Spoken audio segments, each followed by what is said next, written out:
Hello and welcome to The Drug Trip. This channel is here to feed the curiosity of those who would like to gain an insight to the effects of various drugs and substances through user experiences and stories, with our main goal being to entertain and reduce harm and abuse. We post regular trip reports every few days, so if you do enjoy these, we would really appreciate it if you subscribed. And more importantly, we love to hear our viewers' thoughts, opinions and experiences, so please leave something for us in the comment section and we may use it in a future video. Enjoy and be safe.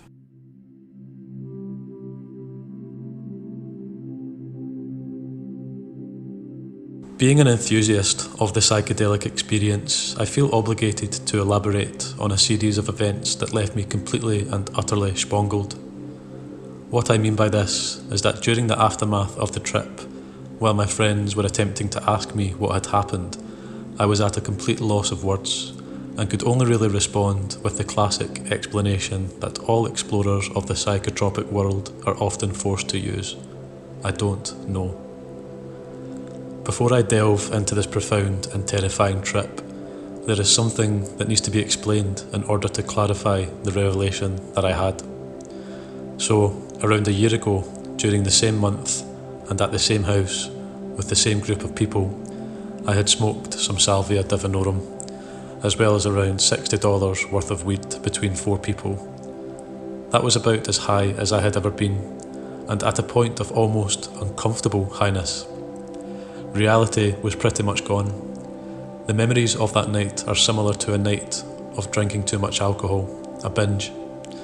I smoked so much weed that I passed out on a futon in the basement of my friend's house. When I woke up, however, I remember I was looking at a specific painting on the wall, and I had that unique feeling of the after effects of a severe marijuana session. To this day, I still remember the position, feeling and view of when I woke up from that night. As the sun set on the night of our trip, the atmosphere was ironically tranquil, the calm before the storm, I guess you could say. I pulled out my large sack of dried cubensis. These mushrooms I had secured earlier that day, and the dealer who sold them to me was a friend since grade school. He advised me that these mushrooms were particularly potent and not to be taken lightly. He advised me to take half an eighth, which is around 2 grams, so I asked him what would happen if I were to take an eighth and a half. He widened his eyes, looked around and lifted up his hands and murmured, "Psh." We placed the potent, closed-capped mushrooms on a warm pizza we had just taken out of the oven, with the doors playing ominously in the background. We sat down and proceeded to eat the sacrament.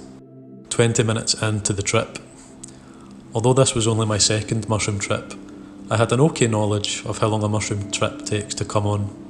My first trip, an experience all in itself, the mushrooms took a grand total of 2 hours to fully take their effect. However, this time, the significant appearance of objects and the vividness of light and colours that I have come to associate with psilocybin were coming on rather quickly. Probably due to the fact that I had nothing to eat for the entire day. So I finished the mushroom pizza and then washed it down with a glass of orange juice. The first hour was positive, fun, and only contained a hint of the bad vibe that would soon dominate my trip. After the course of an hour, we moved into my friend's room. This is where the bad vibes really started to become apparent. I was lying on the bed, observing a Buddha that I had discerned in the ceiling. My friend, let's call him Charlie, he was feeling the effects of the mushrooms pretty heavy, and he was not exhibiting the laid-back, mushroomed attitude that one usually exhibits while they are tripping. No, not Charlie. He proceeded to scream about something I couldn't even understand, and he threw cards everywhere. The vibes he was giving off frightened me so deeply that I couldn't even gather up the energy to tell him to stop. My friend Andy, we both went to the basement of the house and proceeded to try and trip in peace. Sitting on the couch, trying to forget about the terrible experience I had just witnessed, Charlie came running downstairs and once again put me into a state of sheer terror. Around 1 hour into the trip, this was too much for my bee-mushroomed mind and caused me to stand up. I felt like I weighed 50,000 pounds and that my mind was not functioning correctly. The only solution to the problem, I thought, was to try and sleep it off. I tried to sleep, but I did not experience sleep.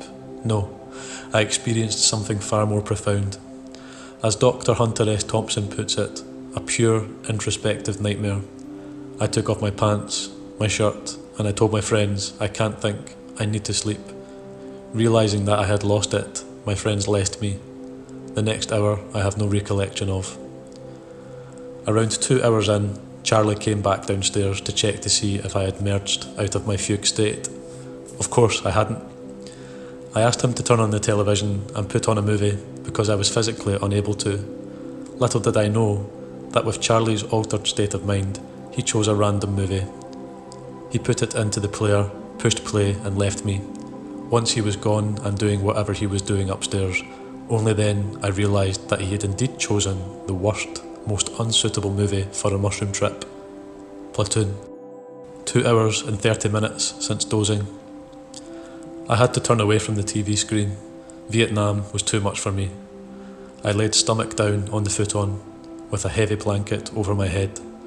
I fell into a deep, terrifying mushroom trance, with the sounds of 40 caliber machine guns in the background. What happened to me I cannot fully convey in words. I was neither asleep nor awake. I had visions of geometric shapes, I heard sounds, I saw patterns, all of which chilled me to the bone, with a profoundly horrendous vibe. Supposedly, some friends of ours dropped by the house to say, "What's up?" Only later did I find out that a few of my other friends came down to visit me. When I asked them what I had been doing, they said that I was babbling incoherently, talking about things such as chemistry or triangles. I have no recollection of any person ever visiting me during my trance. 6 hours since dozing. All in a shamanic, closed-eye, half-sleep, trance-like state. The trip had gone horribly awry. I was stuck in a demonic, shamanistic trance state that I had no way out of. Before I snapped out of the trip, I can remember seeing a huge, menacing triangle with 3 circles inside of it, all spinning, spinning and spinning. Then the spheres broke off, and what I was left with was a triangle that transformed into a sort of gateway. The outline of the triangle was profound, and it was in front of a vast, dark blue, psychedelic background. The triangle was no longer solid and was reduced to a glowing, neon-like outline. However, my being was sent catapulted through the demonic triangle. Its outlines multiplied, and my psyche was flying through them. I felt a burning sensation on my forehead, and came to the conclusion that I was literally going through these psychedelic triangles, and the burning on my forehead was the triangles getting absorbed into my consciousness. I was going faster and faster through the triangles, and soon I was going so fast that my mind could no longer bear it. It seemed the triangles were blurred, and that all was left of my soul was trapped in this hyperspace-like void of devilish triangles. Suddenly, my being came to the large, dominant triangle with the 3 spheres spinning inside of it. There was a white, hot, burning sensation in my forehead now, and I could no longer take it. There was a blinding flash, and then I returned to consciousness. As I opened my eyes, I realised that I was lying on my back, the opposite position of when I first attempted to sleep. I was looking at a familiar painting in my friend's basement, and had that mushroom come down feeling of numbness, similar to that of a massive stone over. The whole situation seemed strikingly familiar. I thought about the strange feeling of déjà vu I was experiencing, and then all of a sudden, it hit me. I had been asleep for a year. Not literally sleeping for a year, but dreaming for a year. I was fully convinced that I was waking up from that night a year ago when I smoked so much weed that I passed out. That very thought really boggled me. However, I was completely convinced, and by now my mind was sufficiently dumbed down by the mushrooms that thinking on this revelation did not do too much good. All I could do was sit there and think, what the fuck? Because there was no doubt in my mind that the entire year, school, my friends, everything I had done was just a dream. I thought about this a little closer and realised that in the dream, the substance that had woken me up was, in fact, the mushrooms. I was completely mind blown. I slowly walked upstairs and found my friends calmly sitting in the living room. By now my mind had repaired itself from my terribly profound trance, and I was able to realise that I had taken for completely true was in fact a mushroom delusion. My friends were taken aback by my sudden entrance and my boggled appearance. They asked me what had happened, and I could only respond with the classic explanation that all explorers of the psychotropic world are often foretelling. I don't know.